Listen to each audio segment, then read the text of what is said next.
Details this morning about the young man shot and killed by ICE in Maine. He has been identified as 26-year-old Joan Sebastian Guerrero. According to a neighbor, he was a young father who worked hard to provide for his family. Now, the events surrounding the shooting, they are unclear this morning. Very unclear.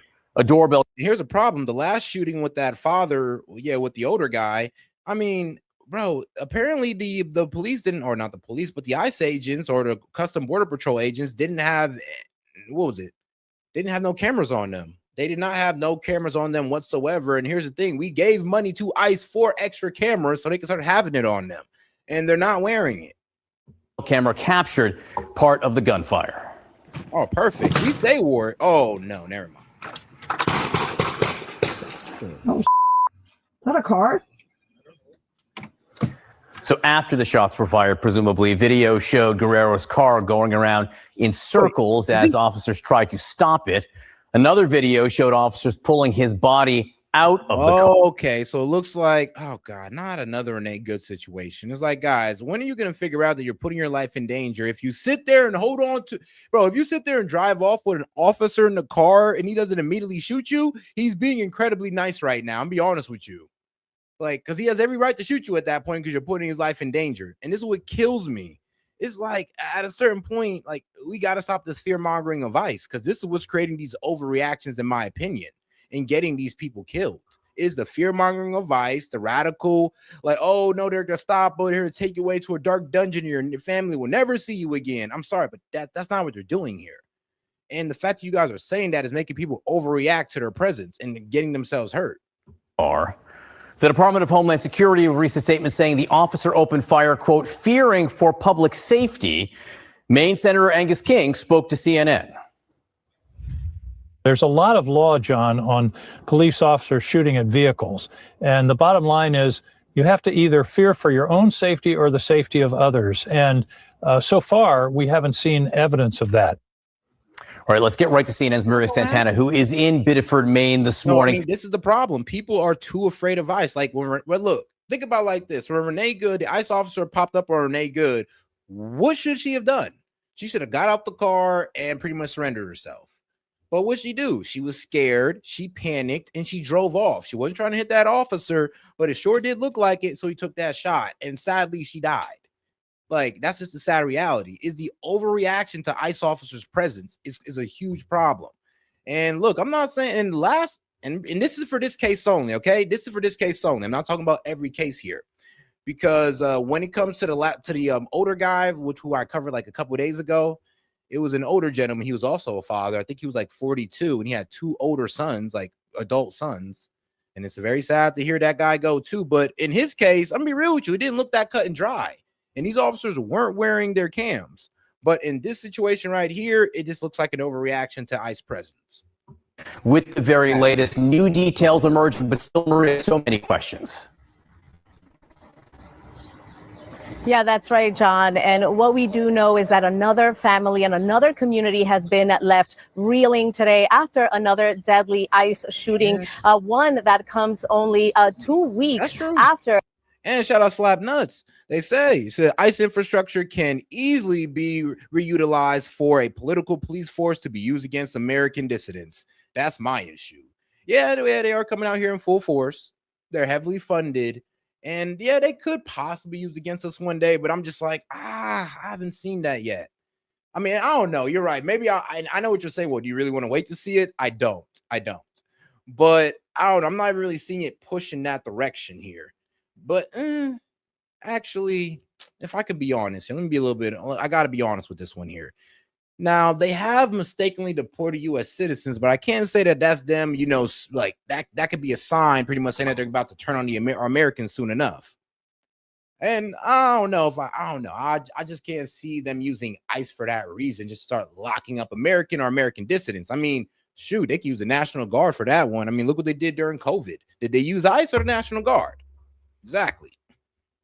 A similar incident in Texas that claimed the life of a Mexican man. And what we know is that neighbors have identified the victim. Oh, and shout out Slap Nuts. Let me go ahead and give you a celebration on this one.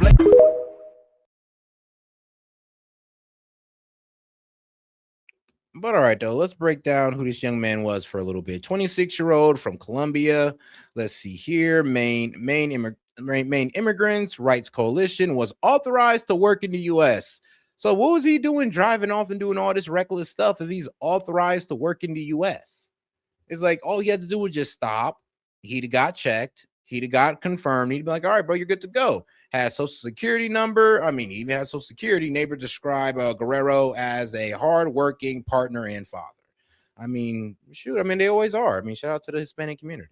As 26-year-old Joan Sebastian Guerrero, a young husband and father from Colombia, who, according to immigrants' rights groups here in Maine, was authorized to work in the United States. He had authorization to be in the country. Now, what we have heard from authorities, from Senator Angus King, is that Guerrero was not the target of the warrant that the ICE agents were trying to execute. And according to witnesses, what they have told us is that around 7 a.m., Guerrero was leaving his home. He was on his way to work, was in his car when he was stopped by these ICE agents. After that, the situation really gets confusing, murky. We don't know what happened, what escalated this situation to the point where the agents opened fire. Yeah, I mean, look right here in the video. I mean, do you not see it right here? This situation to the point where the agents opened fire. But let's be real, though. He wasn't like damn near getting pushed, pulled. He was kind of just walking the car down a little bit, in my opinion. He should have just let the car go and call it in. I'm going to be honest with you. He should have let the car go, let him go ahead and run off, and just go ahead and call it in. Like, I'm going to be real with you personally, but I'm not a cop. But personally, I'd have just let him run off and be like, all right, man, he's going down this street. Go ahead and catch him on. I mean, and if he decides to crash out over that, then hey, at least it ain't me. We don't know whether the shots happened before or after the car started moving. We did see that video where a white sedan was moving very slowly, and then you see an officer approach the vehicle. He is hanging on to the door. It looks like he's trying to open it or get into the vehicle. Then we see officers in another disturbing video pulling a limp, bloodied body outside of this car, handcuffing the man as he's taken out of the car. And then damn, bro, come on, that's wild as fuck. Like, really? Y'all handcuffed them still? But all right, never mind. That's kind of grimy. I'm not even gonna lie. Like, after you shoot a guy, I mean, you think you'd call the ambulance first and just lay him on the ground and make sure he's cool, not, cuff him. Obtain video of the agents rendering first aid to the victim. Here is what one witness told us about what they saw happen. Let's hear. He started coming down the street again, driving, and I don't know how. And then the SUV hit him again. He tried to. And then that's when he stopped. ICE agent got out, tried to open the door and had a difficult time, but eventually opened it and pulled the guy out. His face was bloody. His head was bloody. And then that's when he stopped. Hold on. And then the SUV hit him again. He tried to. Okay. And then that's when he stopped. ICE agent got out, tried to open the door and had a difficult time, but eventually opened it and pulled the guy out. His face was bloody. His head was bloody. And John, after about 12 hours, DHS did release a statement. They said that ICE was conducting targeted surveillance on the last known address of an illegal alien with a final order of removal. An illegal alien departed the residence in a vehicle. ICE. Yeah, but here's the problem, though. I mean, how the hell did you end up getting somebody who has a worker's permit and who has a social security card? AKA, yeah, I mean, bro could be here. He got the right papers. I can't be mad at him. He's not an undocumented. But ICE was conducting targeted surveillance on the last known. So, and here's the thing, though, is like, was he the illegal alien you were targeting, or did you get the wrong guy? Because it sounds like you guys might have got the wrong guy. If you're looking for an illegal alien with a final order of removal, then what the hell did this guy with who got a worker's permit and a social security number got to do with that? And why was he even targeted in the first place? Or was this guy, or maybe this guy was walking out of that illegal's house and they just might have mistook him for that illegal. And then when they stopped him, he got scared or maybe tried to run off. I mean, all possible.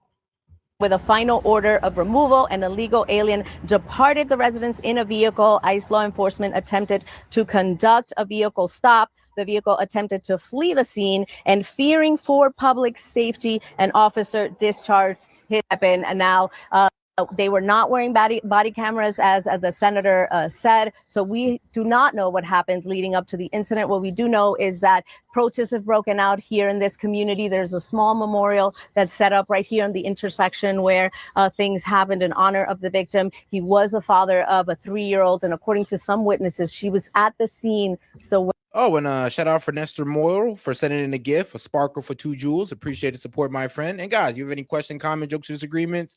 Feel free to super chat in. I'll be happy to engage with it. Or you can send in a Venmo as well to double your support towards the call-in line, because I think we're like halfway there, actually. Wearing her pajamas when her father was shot, John. Oh, no. Oh, and you could hear, I think, the emotion in the neighbors' voices describing what they saw there as well. Got to be very troubling for the people of that small community. Maria Santana in Biddeford, Maine. Let us know when you find out more. Obviously, details in this are hard to come by. Thank you. We have more now from CNN's Jason Carroll, and another warning. Trust me, watching somebody get shot and being shot are just not fun things. And sadly, I was unfortunate enough to experience both. And I'll tell you right now, very scary situations. This report contains more disturbing video. State and federal authorities are investigating another ICE-involved shooting, this time in Biddeford, Maine. Maine Senator Angus King saying he spoke to DHS Secretary Mark Wayne Mullen, who shared that the victim of today's federal law enforcement shooting, identified as a 26-year-old Colombian man, was not the target of the warrant. This in contrast to an earlier conversation in which Senator King shared that Secretary Mullen told him the victim was the target. Okay. Witnesses tell CNN. So Secretary Mullen says, okay, so the witness was the target. So we mean the witness who witnessed the killing? All right. So like I said, apparently this kid wasn't a target and he just got caught up, which is terrible, actually. That the victim of today's federal law enforcement shooting, identified as a 26-year-old Colombian man, was not the target of the warrant. So this in contrast to not at all. An earlier conversation in which Senator King shared that Secretary Mullen told him the victim was the target. Witnesses tell CNN shots rang out early Monday morning around 7:15. So DHS Secretary Mullen, so he's pretty much already effing up already, and they got 2 conflicting stories. So pretty much what the city is saying, or what the state of Maine is saying, that he wasn't a target, but DHS is saying that, well, actually, no, he was the target. So which is it? Because I'm gonna be real with you, I don't see how he's the target when he got a worker's permit and a social security number. I was getting my door. No, I mean, sorry to assume duplicity, but I mean, the social security number could be faked, but I don't know about that worker's permit. I mean, that kind of solidifies the man. And I thought I heard a car backfiring, and asked the DoorDash driver if that was a car. He said he didn't know. So we kind of went down to the corner and saw a bunch of vehicles pull up at the same time, marked and unmarked. I heard a rapid fire of gunshots afterwards.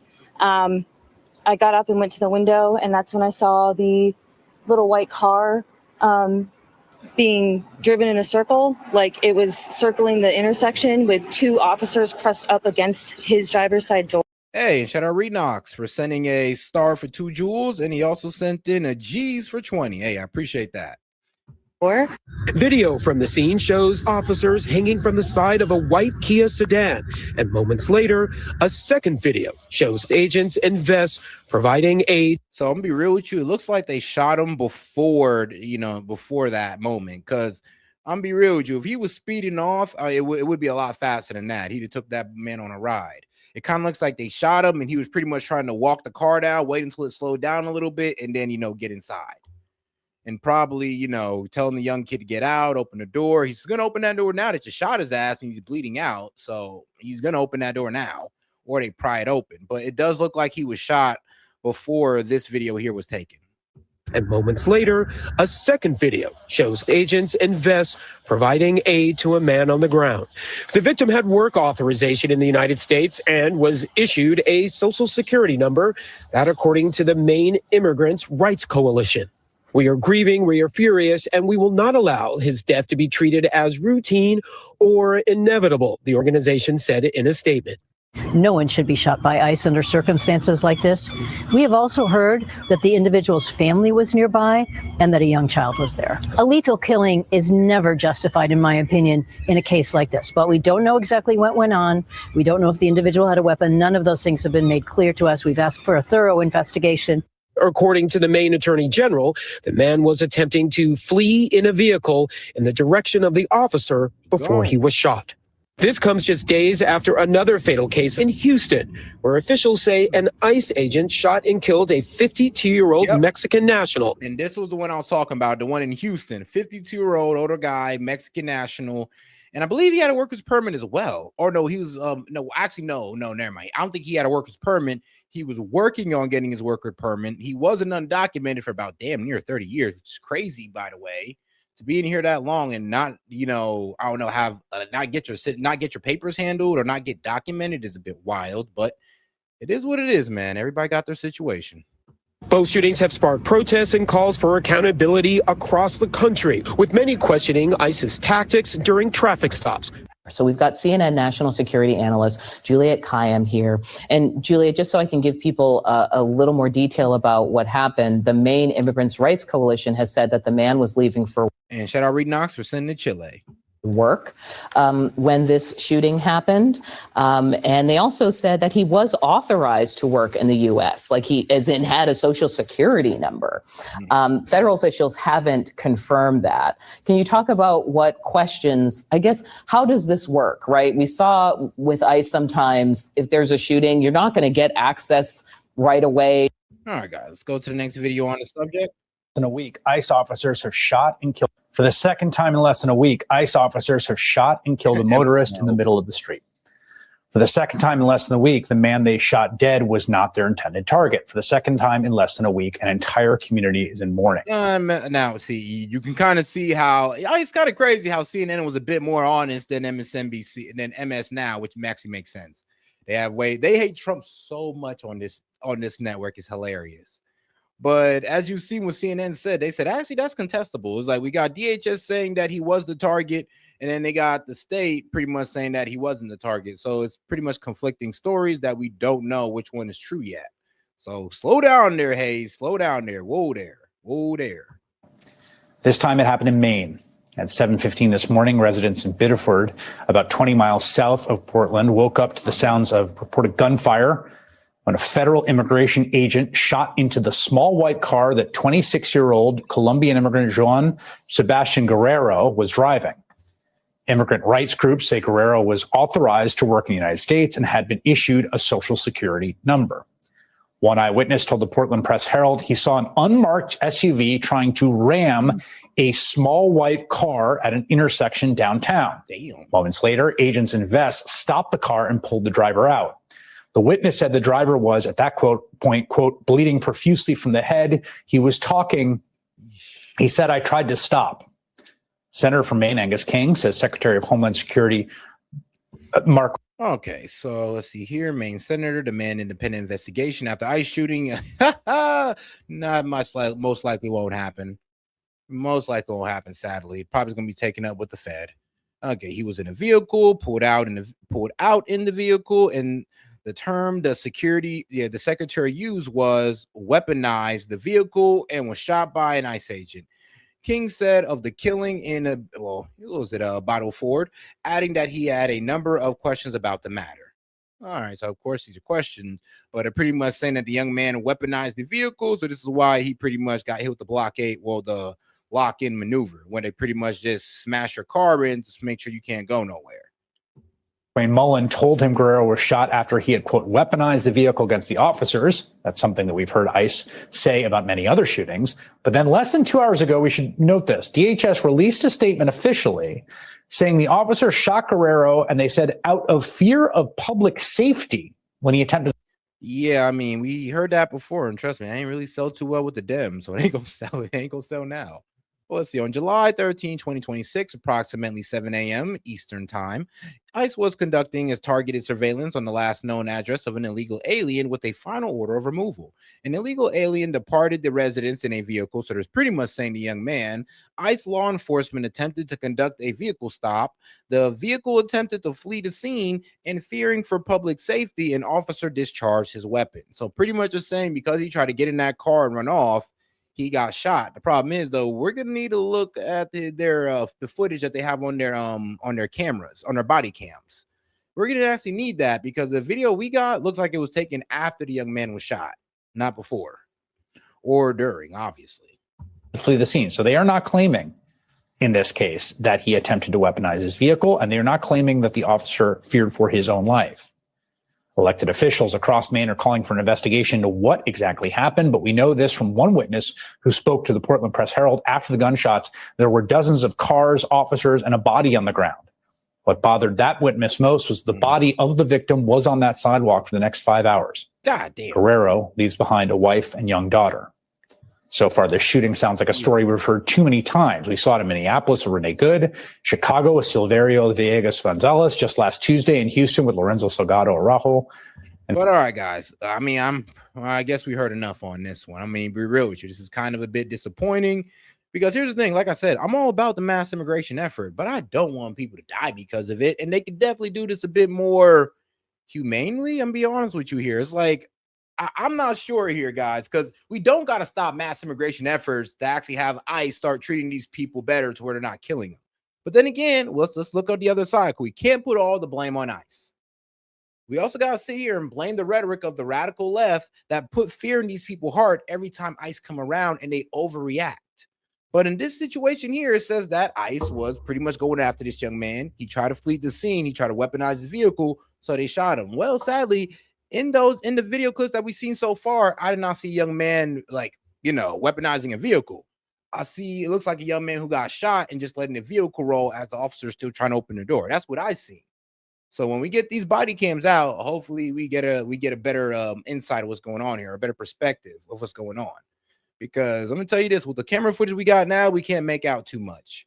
And of course, DHS is gonna say they bullshit. So you might want to take that with a grain of salt from the last two ICE shootings.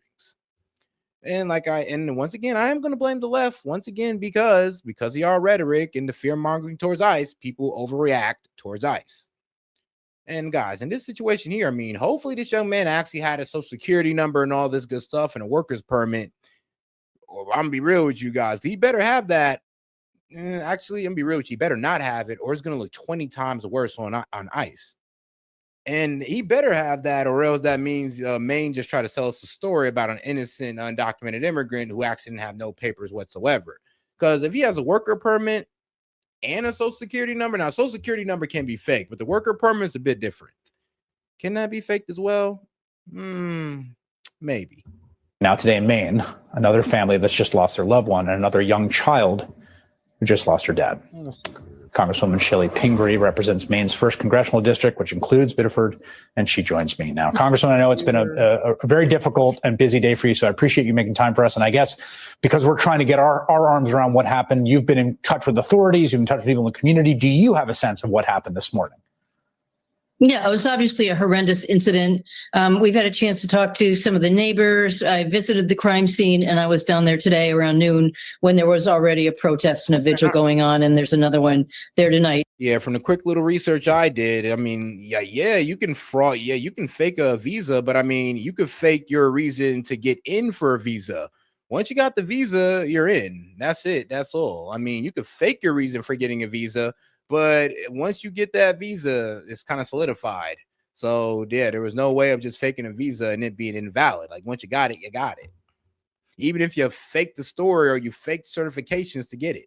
People in Maine are significantly upset, really so angry that ICE has this continued presence in our state. And my basic feeling is that no one should leave their home at 7 a.m. going to work and fear that they might be shot and never see their 3-year-old daughter again. The justification originally for the person they said they were going after, I think, was utter bullshit. And then the fact that they shot the wrong person, who is now no longer there for his 3-year-old daughter and wife, is beyond horrendous.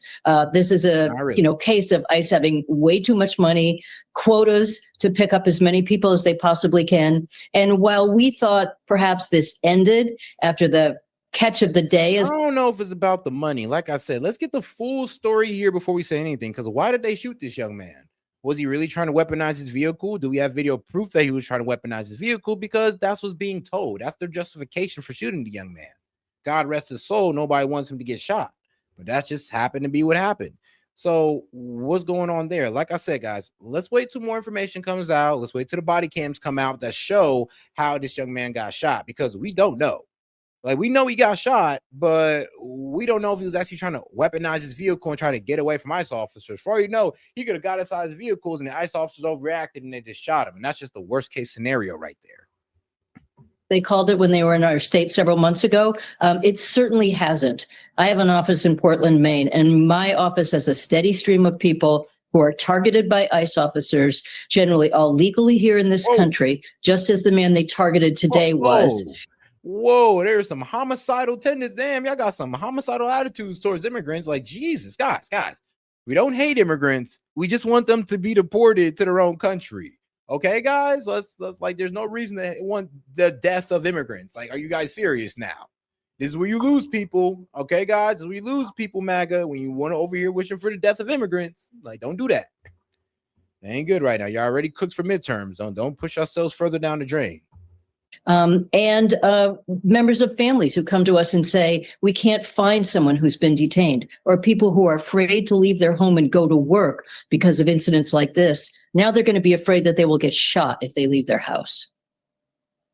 Senator King, who has been working on this as well, also said that he was told that this was not the intended target. So it does seem like we don't know if they were tailing the car or they pulled it over. I also just want to read this detail from the reporting. You said he left. I'm weak. Like, bro, I'm black too. And guess what? They be running amok in my neighborhood too. I want them deported, not killed. Like, what? Guys, I'm sorry, but wait, when did we develop this attitude for wanting the killing of immigrants? Like, yo, y'all need to chill with that. Like, find God or something, man. Like, geez. Behind a daughter, and I don't know if we have confirmation if this individual is his daughter, but in the Portland Press Herald, which I have to say has done great reporting today, to thank the local reporter there today. A neighbor said she saw a girl she believes was the victim's daughter. Okay, now they did do something. They broke our immigration law, but let's be real, guys. You know, our politicians and corporate elites low-key bring these people in here to undermine you, and you know that. And they're just a victim of their extortion to undermine you. So I don't know why you're wishing death on them and not the corporate elites that are undermining your ass to put them in the working position. Like, what do they do besides be a tool of the corporate elites? Couldn't have been older than 3. She was still in her bluey pajamas. Do we know if the status of his family and if they're being taken care of? But all right, guys, let's go ahead and get into some Alex Jones. In the meantime, enjoy this slightly disturbing video. Check it out. This is Donald Trump's spiritual advisor, Paula White. I say as a Christian, it should be mandated to go to Israel before you get to heaven. And here she is leading a prayer. We command all satanic pregnancies to miscarry right now. We declare that anything that's been conceived in satanic wombs, that it'll miscarry. And here she is taking tithes and offerings in her church. I want $100,000. There are 10 people that could give $10,000. There's 100 people that could give $1,000. Get a check, make it payable to Paula White Ministry. Paula White also uses her pulpit to compare Donald Trump to Jesus Christ himself. Mr. President, no one has paid the price like you have paid the price. You were betrayed and arrested and falsely accused. It's a familiar pattern that our Lord and Savior showed us. But it didn't end there for him, and it didn't end there for you. God always had a plan. On the 3rd day, he rose, he defeated evil, he conquered death, hell, and the grave. And because he rose, we all know that we can rise. And, sir, because of his resurrection, you rose up. She's also gone as far as to say that saying no to Trump is saying no to God. To say no to President Trump would be saying no to God, and I won't do that. Trump has gladly accepted these comparisons. On Palm Sunday, Jesus entered Jerusalem as crowds welcomed him with praise, honoring him as king. They call me king now, do you believe it? While many older generation Americans embrace these comparisons, there are some pastors that are pushing back against Paula White. Paula White, a heretic, blaspheming Jezebel. She cannot tell the truth. She's a word of faith fanatic. That's who the president chose to give him advice on faith. She does not represent me. She can't tell the truth. Those big shot guys cannot tell the truth. If they're trying to raise money constantly, they can't tell the truth. I want to tell you something. Our president needs some help. He needs some guidance. He needs help, but he's not going to get it from that. When spiritual leaders and political figures start equating a man with the Son of God, they are no longer preaching faith. They are weaponizing it. This manipulation, dressed in religious language, is designed to make criticism of Trump feel like blasphemy. I will finish with this scripture. Let no one deceive you. The man of lawlessness is revealed, the son of destruction, who opposes and exalts himself above every so-called God. Now, going to the whole Antichrist direction is a bit much. But ain't that kind of crazy that's that man's spiritual advisor? Like, bro, you found like the worst Christian you can get to be your spiritual advisor? Like, son of a bitch. All right, man, let's get into Alex Jones. All right, the United States.